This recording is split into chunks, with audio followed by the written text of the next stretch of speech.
Welcome back सी के series में। Structure में हम लोगों ने पिछली वीडियो में देखा था कि स्ट्रक्चर के वेरिएबल्स को कैसे मेंबर वेरिएबल्स को एक्सेस करते हैं। आज इस वीडियो में हम लोग ये देखेंगे कि कैसे स्ट्रक्चर को या स्ट्रक्चर के मेंबर को हम पॉइंटर स्ट्रक्चर वेरिएबल के थ्रू एक्सेस करेंगे और देन नेस्टेड स्ट्रक्चर के बारे में जानेंगे। तो नॉर्मली मैंने इसमें मेन पॉइंट नोट कर दिया है कि in C a structure variable can be use to या used access a pointer to manage memory dynamically और pass structure efficiently to functions. जैसे मान लीजिए कि आप स्ट्रक्चर वेरिएबल बनाते थे, तो स्ट्रक्चर वेरिएबल में आप लिखते थे कि स्ट्रक्ट और स्ट्रक्चर का नेम, मान लो स्टूडेंट था, और बनाते थे यहाँ st। ये जो वेरिएबल बनाते थे तो ये स्ट्रक्चर वेरिएबल कहा गया। इस स्ट्रक्चर वेरिएबल के थ्रू स्ट्रक्चर के मेंबर्स को हम एक्सेस करते थे। तो सेम वही चीज़ है, यहाँ पर सिर्फ हमको पॉइंटर बनाना है। तो देखिए, स्ट्रक्चर वेरिएबल को यदि हम यहाँ पर ले करके चले पॉइंटर के तरह, तो it can be declared as, कैसे होगा, स्ट्रक्ट स्ट्रक्चर नेम और एस्ट्रिक और पी भर। तो जहाँ पर st हमने दिया था, इसके पहले क्या लग जाएगा, एस्ट्रिक लग जाएगा, st के आगे, तो ये क्या बन जाएगा, पॉइंटर बन जाएगा। अब जब बात आएगी कि st लगाने के बाद मेंबर को एक्सेस करेंगे तो कैसे, तो देखिए इसके लिए मैंने यहाँ पर मेंशन कर दिया है कि when accessing structure member through a pointer use the arrow operator. यानी एरो कैसे बनेगा, माइनस और ग्रेटर देन का sign, arrow operator in place of dot operator. जहाँ डॉट दिया करते थे उस डॉट की जगह पर क्या लग जाएगा, एरो ऑपरेटर लग जाएगा। ये याद रखना है। तो जैसे फॉर एग्जांपल मान लीजिए कि स्ट्रक्चर मैंने बनाया पर्सन का, और इसमें दो अलग अलग फील्ड है, एक नेम है जो कि 50 का है और दूसरा इंट है एज। अब देखिए यहाँ पर मैंने इसको टर्मिनेट कर दिया, नीचे भी आप लिख सकते हैं, सेम लाइन में भी लिख सकते हैं, कहीं कोई दिक्कत नहीं।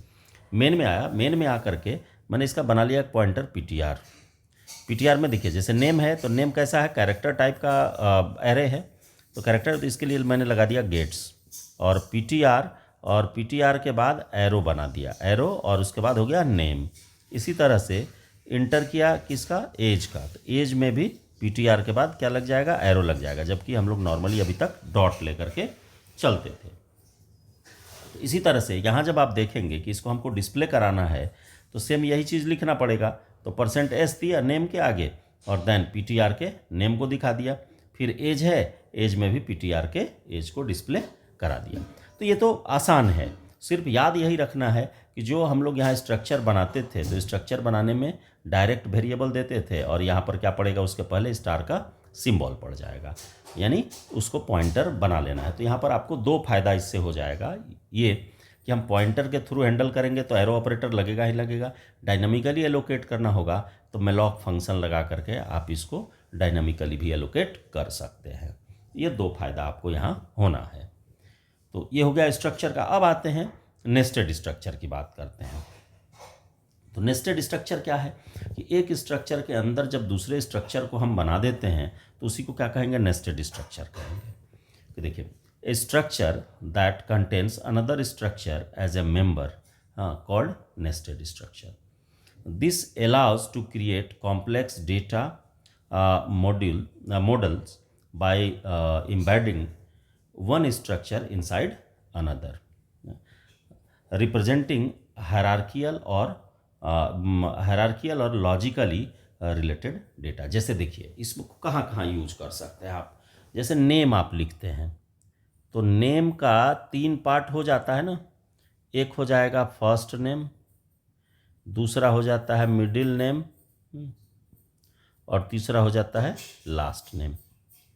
तो यदि नेम कहे तो नेम में तो तीनों आ जाएगा, लेकिन इसको यदि हमको तोड़ करके रिप्रेजेंट करना है तो यहाँ पर हम क्या बनाएंगे, एक नेस्टेड स्ट्रक्चर बना लेंगे। इसी तरह से एज में, एज यदि मान लीजिए हम कहें तो एज या डेट ऑफ बर्थ कहे, DOB समझिए सीधा, DOB, तो इसका 3 पार्ट इसमें भी हो जाएगा। एक क्या होगा, DD, MM और YY। तो इन सारे जगह पर हम यूज कर लेंगे किसको, नेस्टेड स्ट्रक्चर को। ये ज़्यादा बेटर होता है। सिंगल स्ट्रक्चर में बनाएंगे तो नंबर ऑफ़ फील्ड्स आपका बढ़ते चला जाएगा और उसका जो स्ट्रक्चर का साइज है वो आपको एक अनबैलेंस्ड फॉर्म नज़र आएगा। तो उसको बैलेंस करने के लिए हम लोग नेस्टेड का यूज करते हैं। तो नेस्टेड स्ट्रक्चर को बनाने के लिए दो अलग अलग तरह का सिंटेक्स आप यूज कर सकते हैं। मैंने दोनों यहाँ मेंशन कर दिया है। देखिए, सबसे पहले है कि एक स्ट्रक्चर बनाया, आउटर स्ट्रक्चर का नाम दे दिया और जो भी डेटा टाइप है उसका मेंबर वेरिएबल बनाते चले गए। फिर इसी स्ट्रक्चर के अंदर देखिए दूसरा स्ट्रक्चर मैंने बना दिया और दूसरा स्ट्रक्चर बनाया, उसमें भी डेटा मेंबर्स जैसे आपको देना था दे लिया, फिर कर्ली ब्रेस बंद किया और इस जो इनर स्ट्रक्चर है उस इनर स्ट्रक्चर का वेरिएबल मैंने बना दिया। चूँकि इसको हम बाहर से एक्सेस नहीं कर सकते डायरेक्टली, हमको एनी हाउ इस स्ट्रक्चर का वेरिएबल इसके भीतर बनाना ही पड़ेगा। तो डायरेक्ट यहाँ पर बना दिया और देन मेन ये जो यहाँ से चला था लेकर के उसका कर्ली ब्रेस बंद कर दिया। अब देखिए, एक तो तरीका ये है बनाने का। दूसरा तरीका है कि आप सेपरेट बना लीजिए। देखिए, ये इनर वाला है, इनर वाले को यहाँ तक आप निकाल लीजिए इसे सीधा बाहर। देखिए, मैंने वही किया। स्ट्रक्ट इनर स्ट्रक्चर का जो भी नेम है उसका डेटा टाइप जो भी देना था उसका मेंबर वेरिएबल्स को दे दिया और यहाँ इसको टर्मिनेट कर दिया। इनर वाला बन गया।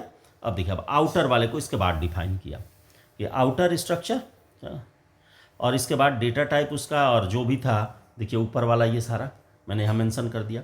और जो ये इनर स्ट्रक्चर था इसका वेरिएबल एक बना लिया, किस नाम से, एस भैर के नाम से। तो यहाँ भी वही काम हो रहा था, एस भैर। तो ये उसके अंदर ही मैंने डिफाइन कर दिया था, यहाँ कि बाहर डिफिनेशन के बाद उसको यहाँ पर मेंशन कर दिया और मेंशन करने के बाद देन इसको टर्मिनेट कर दिया। तो दोनों तरीका है आपके पास, या तो इनर को हम मेन स्ट्रक्चर के अंदर बना सकते हैं या दोनों को बाहर बनाया, सिर्फ मैंने एज ए डेटा मेंबर उसको एक्सेस कर लिया दूसरे वाले के अंदर। तो ये भी नेस्टिंग ही है, यानी कि बोथ आर सेम, दोनों तरीका आप लेकर के चल सकते हैं। तो एक आपको मैं छोटा सा इसका एग्जाम्पल देता हूँ। तो एग्जाम्पल क्या है कि देखिए, जैसे मान लीजिए कि हमने एक स्ट्रक्चर बनाया एड्रेस नाम से और एक स्ट्रक्चर बनाया स्टूडेंट के नाम से। तो एड्रेस वाले को स्टूडेंट के अंदर देखिए यहाँ एक्सेस कर लिया, जो दूसरा वाला सिंटेक्स है इसको मैंने फॉलो किया। अब देखिए, तो इसमें 3 फील्ड है, स्ट्रीट है, सिटी है, जिप कोड है और इसमें दे दिया नेम, रोल और नेम और रोल है ना। अब देखिए, मेन में आया। अब यहाँ पर इसके अंदर मैंने एड्रेस नाम से ऊपर वाले का एड्रेस, यहाँ ए कैपिटल है, यहाँ पर स्मॉल दे दिया। तो इसका वेरिएबल बन गया कौन, एड्रेस, स्मॉल वाला। तो अब इसको एक्सेस कैसे किया जाए इसको समझिए। देखिए, स्टूडेंट का यहाँ पर वेरिएबल बना स्टूडेंट स्मॉल में। तो यदि हम इसके नेम को कॉल करें, स्टूडेंट वाले के नेम को, तो क्या देना होगा, स्टूडेंट डॉट नेम। ये गेट्स करा लिया मैं, तो स्टूडेंट डॉट नेम करेंगे तो ये वाला मेरा कॉल हो जाएगा। इसके बाद फिर प्रिंट एफ मैसेज दिया, आप किस में लेना है, रोल नंबर है तो रोल नंबर में लेना है। तो सेम उसी तरीके से कि address of student dot roll number, तो रोल नंबर वाला यहाँ पर कॉल हो गया। अब देखिए, अब इसके वेरिएबल को कॉल करेंगे तो ये स्टूडेंट से हम डायरेक्ट एक्सेस नहीं कर सकते हैं, क्योंकि स्टूडेंट वाला एक्सेस करेगा किसको, एड्रेस को, और एड्रेस एक्सेस करेगा किसको, स्ट्रीट को, सिटी को और जिप कोड को। क्योंकि एड्रेस का रिप्रेजेंटेटिव कौन है, यहाँ एड्रेस है, स्मॉल वाला। तो देखिए, यहाँ नीचे मैंने यहाँ पर लगा दिया F+STD। क्यों लगाया, मैं पीछे भी आपको बता चुका हूँ। ये इसलिए लगाया क्योंकि नेम के बाद आ गया रोल, रोल के बाद फिर हमको स्ट्रीट लेना है, यानी कैरेक्टर टाइप का लेना है। तो इसका साइज ज़्यादा होता है इंटीजर का, या आप सिंपली ये समझो कि नॉन न्यूमेरिक से न्यूमेरिक से नॉन न्यूमेरिक में आएंगे तो F+STD इन कर देंगे तो उसका जो मेमोरी है, जो पाइपलाइनिंग है इनपुट का, वो प्लस हो जाता है, क्लियर हो जाता है। अदरवाइज ये स्किप कर जाएगा एक फील्ड को, तो उसको रोकने के लिए ऐसा करना पड़ेगा। इंटर स्ट्रीट, तो देखो स्टूडेंट, स्टूडेंट यानी ये कॉल कर दिया किसको, इसको, और ये एक्सेस करेगा किसको, एड्रेस को।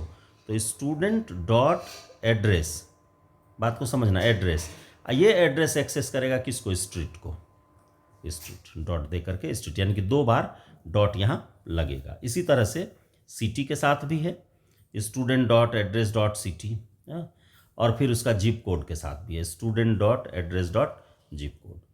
ये तो क्लियर हो गया कि यदि नेस्टेड होगा तो हमको उस नेस्टेड वाले को कॉल करने के लिए उसके वेरिएबल को बीच में कॉल करना पड़ेगा। तभी हम इसको एक्सेस कर सकते हैं। और फिर इसी को डिस्क्राइब यानी कि प्रिंट करना है तो स्टूडेंट डिटेल दे करके, स्टूडेंट का नेम स्टूडेंट से ही डायरेक्ट एक्सेस होगा, रोल नंबर डायरेक्ट एक्सेस होगा। लेकिन एड्रेस में आएंगे तो फिर यहाँ भी हो जाएगा स्टूडेंट के बाद एड्रेस यानी स्टूडेंट डॉट एड्रेस, अब फिर डॉट स्ट्रीट, उसी तरह से student dot address dot city और student dot address dot zip code, then ये एक्सेस हो जाएगा। तो ये है आपको नेस्टेड स्ट्रक्चर की बात की है। तो यहाँ तक में यदि कोई कहीं किसी को प्रॉब्लम है तो आप मैसेज कर सकते हैं। अगली वीडियो जो आएगी इसमें यूजर डिफाइंड डेटा टाइप का मेरा ये सीरीज चल रहा था सी में, तो उसमें अब हम लोग लेकर के चलेंगे यूनियन को, और देन डिफरेंस देखेंगे कि यूनियन और स्ट्रक्चर में डिफरेंसेस क्या क्या हैं। तो मिलते हैं अगली वीडियो में।